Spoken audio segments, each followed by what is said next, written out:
जय श्री कृष्णा दोस्तों।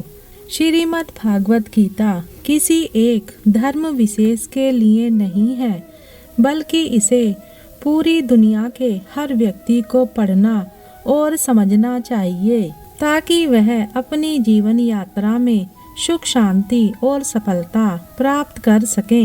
ऐसा कहा जाता है कि जिस घर में प्रतिदिन गीता का पाठ होता है या उसे सुना जाता है, वहाँ भगवान श्री कृष्ण स्वयं विराजमान होते हैं। श्री कृष्ण कहते हैं कि अगर भक्ति में मन लगने लगे तो यह समझ लेना चाहिए कि यह भगवान का चयन है, न कि आपका। आज की इस बेहद खास ही वीडियो में हम बात करेंगे भगवान श्री कृष्ण द्वारा कही गई श्रीमद् भगवत गीता के दिव्य ज्ञान से प्रेरित उन पवित्र वचनों पर, जो आपके जीवन से सभी दुख, चिंता और निराशा को समाप्त करके उसे नई ऊर्जा, उमंग और खुशियों से भर देंगे। श्री कृष्ण कहते हैं, जिंदगी में कुछ नेक काम ऐसे करने चाहिए जिनका गवाह केवल ऊपर वाला हो। जीवन का मिलना भाग्य पर निर्भर है, मृत्यु का आना समय पर, लेकिन मृत्यु के बाद भी लोगों के दिलों में जीवित रहना यह कर्मों पर निर्भर करता है। भगवान श्री कृष्ण कहते हैं, सब्र कोई कमजोरी नहीं होती, बल्कि यह वह ताकत होती है जो सभी में नहीं होती। दुआएं कभी खाली नहीं जाती, बस सही वक्त पर कबूल होती हैं। हर चीज की नकल की जा सकती है, लेकिन चरित्र और व्यवहार की नहीं। अपनी सोच को काबू में रखिए, क्योंकि आपकी सोच ही असलियत का रूप लेगी। अगर नीयत अच्छी हो तो नसीब कभी बुरा नहीं होता। अपनी सोच को काबू में रखिए, क्योंकि आपकी सोच ही असलियत का रूप लेगी। अगर नीयत अच्छी हो तो नसीब कभी बुरा नहीं होता।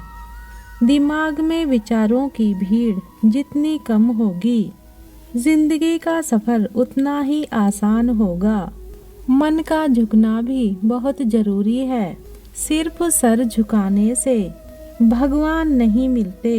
अगर आप उन बातों और परिस्थितियों की वजह से चिंतित हो जाते हैं जो आपके नियंत्रण में नहीं है, तो इसका परिणाम समय की बर्बादी और भविष्य का पछतावा है। आप दुख पर ध्यान देंगे तो हमेशा दुखी रहेंगे। आप सुख पर ध्यान देंगे तो हमेशा सुखी रहेंगे, क्योंकि आप जिस पर ध्यान देते हैं वही चीज सक्रिय हो जाती है। श्रीमद् भगवत गीता में भगवान श्री कृष्ण कहते हैं कि जिस तरह प्रकाश की ज्योति अंधेरे में चमकती है, ठीक उसी प्रकार सत्य भी चमकता है।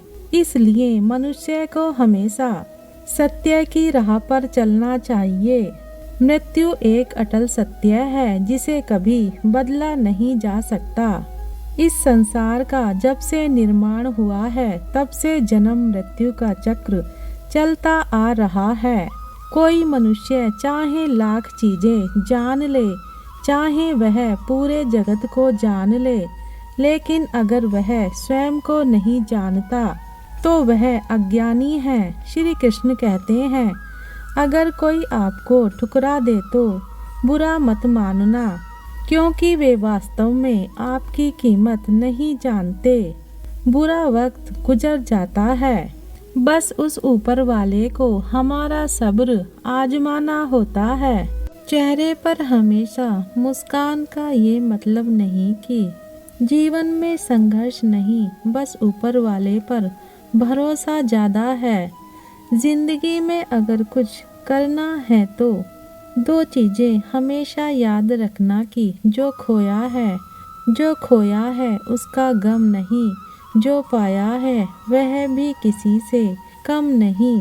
तबीयत से व्यक्ति जितना कमजोर नहीं होता, उससे ज़्यादा वह नकारात्मक विचारों से थकता है।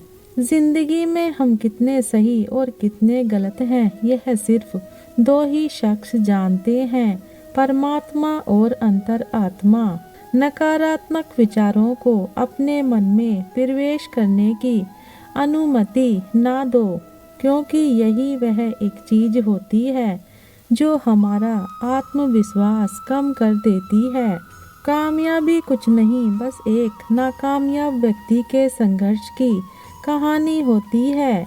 आपके खिलाफ होने वाली बातों को खामोशी से सुन लीजिए। यकीन मानिए, वक्त उन्हें बेहतर जवाब देगा। जिसने आपको वश में कर लिया है, उसकी जीत को देवता भी हार में नहीं बदल सकते।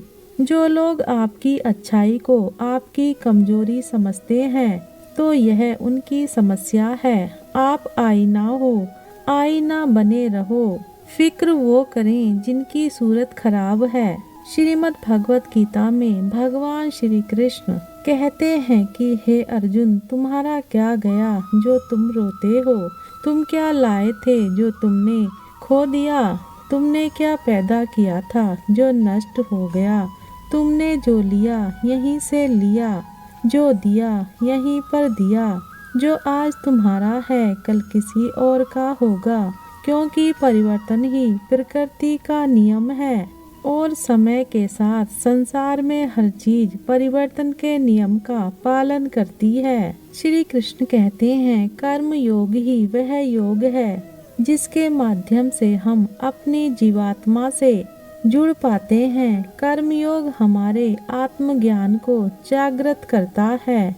इसके बाद हम न केवल अपने वर्तमान जीवन के उद्देश्यों को, बल्कि जीवन के बाद की अपनी गति का पूर्वाभ्यास प्राप्त कर सकते हैं।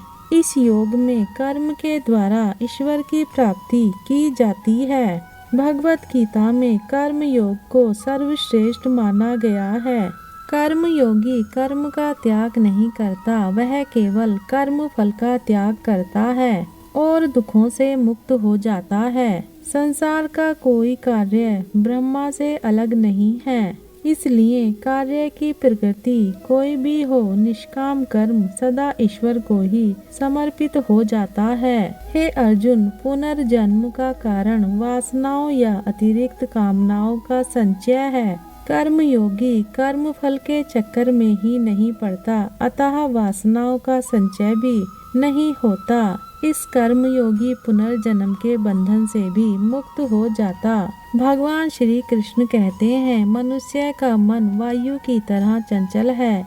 यह मन ही है जो मनुष्य को काम वासनाओं की तरफ भटकाता रहता है। अगर जीवन को सफल बनाना है तो मन पर काबू करना बहुत जरूरी है। मन को वश में करने से दिमाग की शक्ति केंद्रित होती है, जिससे कार्यों में सफलता मिलने लगती है। गीता के अनुसार जिस व्यक्ति ने अपने मन पर काबू पा लिया, वह मन में पैदा होने वाली बेकार की चिंताओं और इच्छाओं से भी दूर रहता है। साथ ही वह व्यक्ति अपने लक्ष्य को आसानी से प्राप्त कर लेता है। अगर मन को वश में नहीं करोगे तो वह तुम्हारा सबसे बड़ा शत्रु बन जाएगा। भगवान कहते हैं, जो मनुष्य सुख और दुख में शांत रहता है, उसके राग भय और क्रोध नष्ट हो गए हैं। जो मनुष्य शुभ और अशुभ वस्तु को पाकर ना प्रसन्न होता है और ना द्वेष करता है, जिन्होंने अपनी इंद्रियों को वश में कर लिया, वह स्थिर बुद्धि वाला मनुष्य मुनि के समान है। ऐसा मनुष्य स्थिर चित्त और इंद्रियों को वश में करके ज्ञान द्वारा परमात्मा को प्राप्त करके हमेशा संतुष्ट रहता है। क्रोध मनुष्य को नरक की तरफ ले जाने वाला द्वार है। क्रोध करने से व्यक्ति का मन अशांत हो जाता है और उसकी स्मरण शक्ति भ्रमित हो जाती है। स्मृति विभ्रम होने से उसकी बुद्धि नष्ट हो जाती है और फिर व्यक्ति का पतन हो जाता है। भगवान श्री कृष्ण कहते हैं, मनुष्य को क्रोध करने से बचना चाहिए। कितना भी गुस्सा आए, स्वयं को शांत रखने का प्रयास करें। वीडियो को अंत तक देखने के लिए धन्यवाद।